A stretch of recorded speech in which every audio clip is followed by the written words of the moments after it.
জনপ্রিয় dance group quick style dance cover করেছে Coke studio বাংলার নতুন গান মালোমা গানটির। দেশ বিদেশের অনেক রিভিউয়ার গানটি নিয়ে দিয়েছেন ইতিবাচক মন্তব্য।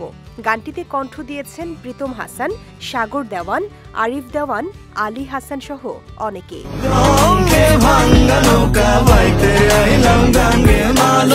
এরই মধ্যে ইউটিউব ট্রেন্ডিংয়ে যখন গানটি শীর্ষে অবস্থান করছে, তখন এর গীতিকার নিয়ে তৈরি হয়েছে বিতর্ক।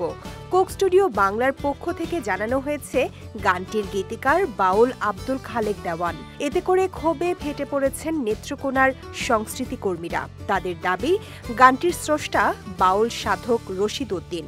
এ নিয়ে ৬ মে নেত্রকোনা জেলা প্রেস ক্লাবে হয় সংবাদ সম্মেলন ও মানববন্ধন।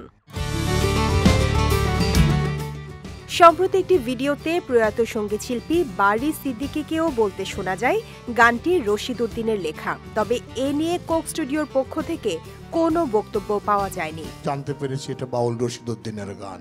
মাগোমা জিগোজি। ৩ মে প্রকাশ পায় কোক স্টুডিও বাংলার ৩য় সিজনের ২য় গান মালোমা। নতুন এই গানটি দর্শক শ্রোতাদের নিয়ে গেছে জীবন ও আবিষ্কারের অনন্য এক যাত্রায়। প্রীতম হাসানের সঙ্গে গানটির প্রযোজনায় আছেন দেওয়ান পরিবারের ২ সদস্য সাগর দেওয়ান ও আরিফ দেওয়ান।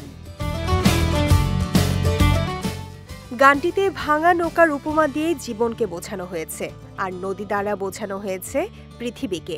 ছাদ পেটানো গানের সংযুক্তি এই গানের গভীরতাকে বাড়িয়ে দিয়েছে দ্বিগুণ। লোকসঙ্গীত সারি গানের এ ধারাটি শুরু হয় মোগল আমলে।